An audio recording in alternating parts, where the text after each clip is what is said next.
보호금이 왜 네 이름으로 들어오는 거야? 저도 몰라요. 아빠 이름이었잖아요. 그러면 누가 보낸 거지? 잠시 후 오늘의 이야기가 시작됩니다. 구독과 좋아요로 함께 해주세요. 감사합니다. 남편이 떠난 지 정확히 1년 되는 날이었다. 그녀는 아침부터 이상하게 손끝이 떨렸다. 습관처럼 커피를 내렸지만 쓴맛이 유난히 입안에 남았다. 휴대폰 알림창은 고요했다. 그녀는 무심코 손가락으로 화면을 문질렀다. 남편 이름으로 받을 보험금 입금 소식이 언제쯤 올까, 이제 그만 기다려야 할까 생각하며 시간이 느리게 흘렀다. 집안 공기는 묘하게 정지된 듯했다. 시계 초침이 한 칸씩 움직일 때마다 그녀의 숨도 같이 짧게 멎었다. 난 12시 반. 화면이 한번 깜빡였다. 입금 50만 원. 눈이 커졌다. 숨이 멎었다. 하지만 보낸 사람 란은 비어 있었다. 보낸 사람 없음. 메모 대신 전해주세요. 그녀는 휴대폰을 떨어뜨렸다. 바닥에 닿은 소리보다 심장 소리가 더 컸다. 이상했다. 통장은 아들의 이름으로 되어 있었다. 이 집 누구도 그 계좌번호를 알 리 없었다. 아들은 아직 회사에 있었다. 대신 전해주세요. 그녀는 그 문장을 수십 번 읽었다. 전해야 할 무엇이 남아있단 뜻일까? 아니면 전달받아야 할 그 무엇이 있단 뜻일까? 그녀는 은행으로 향했다. 창구 직원의 얼굴에는 익숙한 표정이 떠올랐다. 안타깝지만 규정상 확인해 드릴 수 없습니다. 그녀는 고개를 숙였다. 그러면서도 속으로는 되묻고 있었다. 정상 지급이라니, 그럼 누가 받은 거죠? 밖으로 나오자 비가 시작됐다. 우산을 펴지 않았다. 손끝으로 떨어지는 빗방울이 시원했다. 오히려 머릿속의 혼란을 잠시 식혀주는 느낌이었다. 버스 정류장에 앉은 그녀는 잠시 휴대폰을 들어 화면을 확인했다. 아무 새로운 알림도 없었다. 그 한 줄뿐이었다. 대신 전해주세요. 버스가 지나가며 물보라가 올라왔다. 그녀는 고개를 돌려 창가 유리를 보았다. 창문 너머 젖은 도시가 흐릿하게 흔들렸다. 그녀는 그 흔들림 속에서 한 사람의 얼굴을 떠올렸다. 남편의 마지막 모습. 괜찮아. 금방 끝날 거야. 그때 그 말이 무엇을 뜻했는지 이제야 의심이 들었다. 집으로 돌아와 그녀는 오래된 서류함을 꺼냈다. 보험증서, 진료기록, 남편이 적어놓은 메모들. 페이지를 넘길 때마다 종이 냄새가 비와 섞여 공기를 짙게 만들었다. 어느 한쪽 구석에 작게 접힌 쪽지가 있었다. 통장 끝자리는 아들 생일로. 그녀는 한참을 그 글자를 바라봤다. 남편의 글씨는 정확하고 단정했다. 그 한 줄이 모든 것의 시작처럼 보였다. 다음 날 그녀는 아들에게 조심스레 물었다. 요즘 누가 너 이름으로 돈 보내니? 아들은 고개를 저었다. 아니요. 그런 사람 없어요.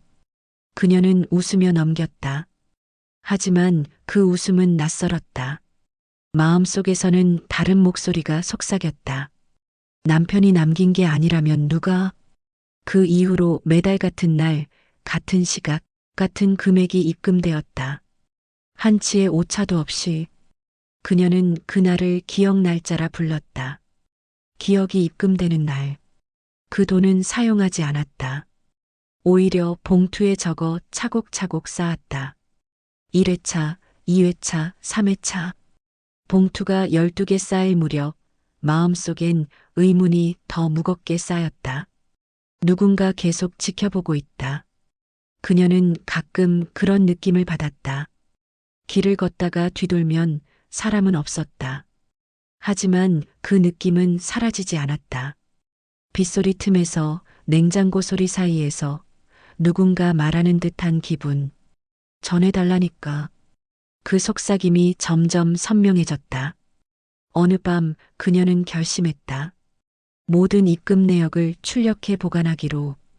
프린터 소리가 작게 진동을 냈다. 종이 끝에 찍힌 문장. 보낸 사람 비공개 계좌. 송금 기기 오프라인. 그녀는 손끝이 차가워지는 걸 느꼈다. 누가 이런 방식을 쓸 수 있을까? 일반적인 송금이 아니었다. 마치 어디선가 미리 준비된 전달 시스템처럼 보였다.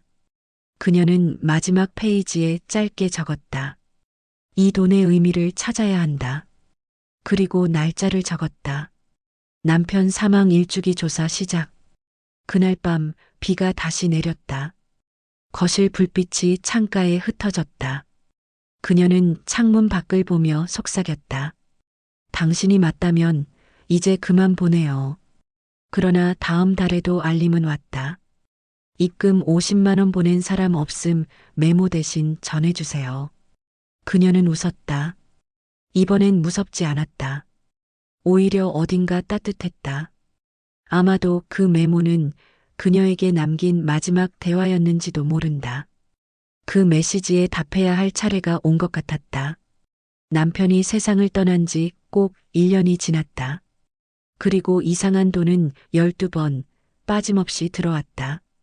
매달 15일 오후 3시. 입금 50만 원 보낸 사람 없음, 메모 대신 전해주세요. 그녀는 그 문장을 수십 번 읽었다. 읽을 때마다 의미가 달라졌다. 처음엔 두려움이었다. 다음엔 의심, 그리고 이제는 확인이었다. 그녀는 알기 원했다. 이 돈이 대체 어디서 오는 건지, 누가 왜 아들의 이름으로 보내고 있는 건지. 그날 오후 그녀는 다시 은행으로 향했다. 비는 그쳤지만 공기는 여전히 축축했다. 창구 직원은 지난번과 같은 말만 반복했다. 확인해 보니 보험금은 이미 지급 완료 상태입니다. 수령이는 배우자로 되어 있고요. 그녀는 고개를 들었다. 배우자는 저예요. 직원은 난처한 미소를 지었다. 그렇죠. 그런데 지급 계좌가 다릅니다. 다르다니요? 본인 명의가 아닙니다. 그녀는 눈을 떴다. 그럼 누구 명의입니까? 직원은 말을 아꼈다. 그건 내부 정보라 말씀드리기 어렵습니다. 그녀는 웃었다. 짧고 쓴 웃음이었다. 그 정보가 제 남편 이름으로 된 건데요. 직원은 미안하다는 듯 고개를 숙였다. 은행을 나오자 마음속이 더 복잡해졌다. 걸음이 점점 빨라졌다. 무언가 손에 닿을 듯 하면서도 계속 멀어지는 느낌이었다. 이해할 수 없었다. 보험금은 분명 남편 이름으로 가입된 것이었다. 그럼에도 그녀는 단 한 푼도 받지 못했다. 다음 날 그녀는 보험사 고객센터에 전화를 걸었다. 긴 대기음 끝에 상담원이 받았다. 남편 명의의 보험금 수령 내역을 확인하고 싶습니다. 고객님, 본인 명의가 맞으신가요? 네, 배우자입니다. 잠시만요. 전화기 너머로 키보드 소리가 들렸다. 그리고 짧은 침묵. 지급이 완료되어 있습니다. 수령이는요? 배우자라고 되어 있습니다. 그게 저라고요? 네, 맞습니다. 그런데 제 계좌에는 돈이 없습니다. 시스템상으로는 이체 완료로 표시되어 있습니다. 어디로 이체된 거죠? 그 부분은 확인이 어렵습니다. 그녀는 전화를 끊었다. 확인이 어렵습니다. 그 문장은 이제 무서운 말이었다. 확인이 어렵다는 건 진실이 어딘가 숨겨져 있다는 뜻이었다. 그날 밤 그녀는 남편의 옛 수첩을 꺼냈다. 지금껏 몇 번이나 읽었던 메모들. 약속은 꼭 지켜라. 가족을 지켜라. 빚은 남기지 말아라. 그중 한 장의 끝부분에 작은 글씨가 눈에 들어왔다. 내 몫은 내 이름으로 남기지 않았다. 그녀는 그 문장을 소리내어 읽었다. 내 몫은 내 이름으로 남기지 않았다. 이건 단순한 문장이 아니었다. 이건 누군가를 지키기 위한 말이었다. 그녀는 손끝으로 글씨를 따라 그렸다. 그 손길이 오래된 상처처럼 아팠다. 며칠 뒤 그녀는 남편의 친구였던 정수 씨를 찾아갔다. 둘은 같은 공장에서 일했고 남편의 장례식에도 맨 끝줄에서 조용히 서 있던 사람이었다. 정수 씨, 남편이 혹시 보험금 관련해서 뭐 얘기한 적 있나요? 정수는 고개를 끄덕였다. 그 형, 늘 그러더라고요. 나는 빚 말고는 아무것도 남길 게 없다. 근데 한 번은 그런 말을 했어요. 뭐라고요? 남은 사람 이름으로 남기면 그 사람 발목 잡는다. 그 말 무슨 뜻인지 아시겠어요? 그녀는 대답하지 못했다. 머릿속에서 그 말이 울렸다. 남은 사람 이름으로 남기면 발목을 잡는다. 정수는 커피를 한 모금 마시고 덧붙였다. 그 형, 진심으로 가족 생각한 사람이었어요. 근데 말이죠, 형수님. 혹시 그 돈 쓰지 말아요. 왜요? 그 형 마지막에 나한테 부탁했어요. 혹시라도 그 돈이 돌아가면 쓰지 않게 해달라고. 그녀는 고개를 들었다.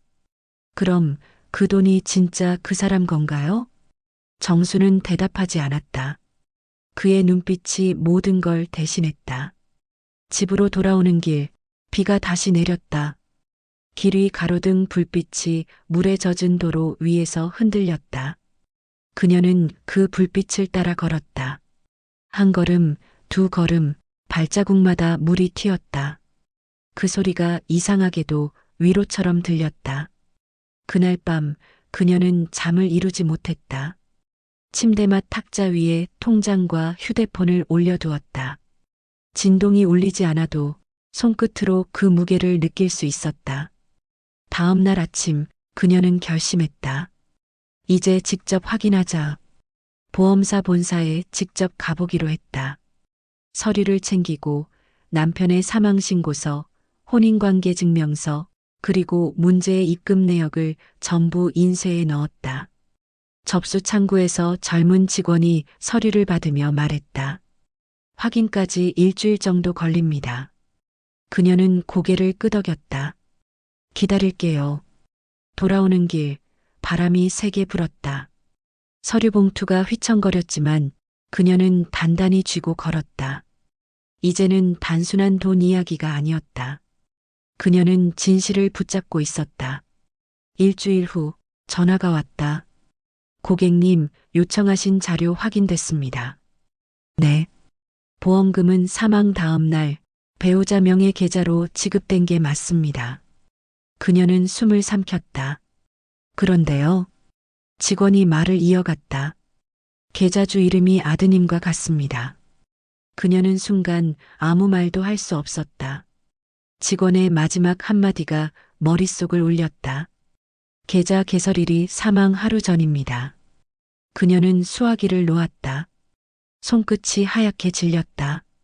사망 하루 전? 그녀는 무릎이 풀려 소파에 주저앉았다. 그 돈이 정말 남편이 남긴 것일까? 아니면 남편이 준비한 마지막 메시지일까? 그녀는 다시 그 문장을 떠올렸다. 내 몫은 내 이름으로 남기지 않았다. 그날 밤 그녀는 오래된 금고를 꺼냈다. 비밀번호는 남편의 생일이었다. 금고 속에는 오래된 봉투 하나. 앞면에는 이름 대신 이렇게 적혀 있었다. 대신 전해주세요. 그녀는 봉투를 열지 않았다. 그냥 무릎 위에 올려놓고 한참을 바라봤다. 그리고 마음속으로 말했다. 이제 정말 알아야겠어요. 아침 햇살이 거실 유리창을 비췄다. 밤새 울지 않았지만 눈가가 무거웠다. 그녀는 식탁 위에 놓인 편지 봉투를 다시 펼쳤다. 남편의 글씨가 빛에 비쳐 더 선명해졌다. USB 속 영상, 편지 속 문장. 모든 게 명확해졌지만 한 가지가 남았다. 그는 왜 그날 하루 전에 계좌를 만들었을까? 그리고 왜 끝까지 숨겼을까? 그녀는 커피를 내리며 속삭였다. 당신은 마지막까지 나를 걱정했네요. 잔 위로 김이 피어올랐다. 그 향기마저도 이제는 그 사람 같았다.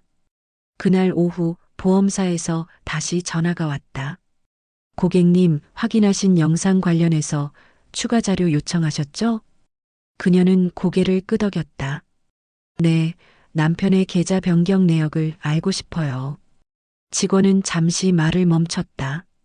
사실 그 부분에 특이사항이 있습니다. 특이사항이요? 사망 전날 직접 내 방에서 계좌 수령인 변경 신청을 하셨습니다. 남편이 직접요? 네, 신분증도 확인됐습니다. 그런데 그날 병원에 계셨던 걸로 알고 있습니다. 그녀는 말을 잃었다. 직원의 목소리가 조심스러워졌다. 아마 퇴원 하루 전에 오신 것 같습니다. 사무실 CCTV에 잠깐 찍혀 있습니다. 그녀는 전화를 끊었다. 머릿속에서 남편의 마지막 하루가 천천히 재생됐다. 그는 그날 몸을 이끌고 보험사에 갔던 것이다. 그리고 그 계좌를 바꾸었다. 배우자 아들로. 그녀는 고개를 숙였다. 그의 마지막 하루는 사랑을 정리한 하루였다. 며칠 뒤 그녀는 보험사에 직접 찾아갔다. CCTV를 보여달라고 했다. 담당자는 처음엔 망설였지만 결국 한 장면을 틀어줬다. 화면 속 남편은 휠체어에 앉아 있었다. 얼굴은 창백했지만 눈빛은 또렷했다. 직원에게 무언가를 말하며 서류를 넘겼다. 그리고 서명했다. 손이 떨렸지만 글씨는 단정했다. 수령인 변경 배우자 아들. 그녀는 손으로 입을 가렸다. 영상 속 그가 고개를 들어 창밖을 바라보았다. 햇살이 비쳤다. 그는 미소를 지었다. 그 미소는 마지막이었다. 영상이 끝나자 방안이 조용해졌다. 그녀는 자리에서 일어나 깊게 고개를 숙였다. 고맙습니다. 그 말은 직원에게 한 것이 아니라 화면 속 그 사람에게 하는 말이었다. 밖으로 나오니 바람이 불었다. 비가 그친 지 며칠이 지났는데도 공기에는 물냄새가 남아 있었다. 그녀는 가방 속 USB를 꼭 쥐었다. 대신 전해주세요. 그 말이 이제는 다르게 들렸다. 그건 부탁이 아니라 사랑의 방식이었다. 집에 돌아오자마자 그녀는 아들에게 말했다. 우리 잠깐 이야기 좀 하자. 아들은 눈을 깜빡이며 고개를 끄덕였다. 거실 테이블 위에는 통장과 봉투가 놓여 있었다. 이거 내 이름으로 들어온 거지? 네. 근데 그게 왜 그런 건지 저도 이제 알아요. 그녀는 미소 지었다. 그건 내 아버지가 남긴 약속이야. 아들은 놀란 눈으로 그녀를 바라봤다. 그녀는 천천히 모든 걸 이야기했다. 보험금 수령인 변경, 편지, 그리고 영상. 아들은 말이 없었다. 그저 손으로 얼굴을 감쌌다. 엄마 아빠가 그걸 다 혼자 하신 거예요? 그래. 마지막까지도 우리 걱정하셨던 거야. 아들은 눈을 감았다. 숨을 내쉴 때마다 어깨가 들썩였다. 그녀는 조용히 말했다. 그 사람은 우리를 지키고 간 거야. 밤이 되자 두 사람은 식탁에 나란히 앉았다. 테이블 위에는 통장 한 권과 편지 봉투 하나. 그녀는 말했다. 이제 이건 더 이상 돈이 아니야. 우리한테 남은 건 마음이야. 아들은 고개를 끄덕였다. 엄마, 이 돈 어떻게 할까요? 그 사람이라면 아마 이렇게 말했을 거야. 그녀는 눈을 감았다. 살아있는 사람들이 더 나은 선택을 하라고. 그녀는 통장을 아들 앞으로 밀었다. 이건 내 이름으로 되어 있잖아. 그럼 내가 정해. 어디에 써야 가장 의미 있을지. 아들은 한참을 생각했다. 그리고 조용히 말했다. 아빠 이름으로 장학기금 만들어도 될까요? 그녀는 미소 지었다. 그 사람도 분명 좋아할 거야. 그날 밤 그녀는 창문을 열었다. 바람이 부드럽게 불어왔다. 커튼이 살짝 흔들렸다. 그녀는 하늘을 바라보며 속삭였다. 당신 봤죠? 이제 당신의 이름으로 누군가 웃게 될 거예요. 그녀는 고개를 숙여 손끝으로 눈가를 닦았다. 눈물이 흘렀지만 이번엔 따뜻했다. 그 눈물은 아픔이 아니라 감사였다. 그리고 다음 날 그녀는 장학재단 설립 신청서를 작성했다. 재단 이름 한빛 장학회. 남편의 이름이 한빛이었다. 서류 마지막 칸에 그녀는 천천히 사인했다. 설립자 한빛의 가족. 서류를 제출하고 돌아오는 길 휴대폰이 짧게 울렸다. 새로운 알림. 입금 1,000원 보낸 사람 없음 메모 감사합니다. 그녀는 잠시 멈춰섰다. 바람이 불었다. 그녀는 조용히 웃었다. 이젠 당신이 고맙다고 하네요. 그날 밤 식탁 위엔 더 이상 봉투도 통장도 없었다. 대신 향기로운 커피 한 잔과 2개의 머그컵이 놓여 있었다. 그녀는 조용히 중얼거렸다. 사랑은 사라지는 게 아니네요. 모양을 바꿔 돌아올 뿐이죠.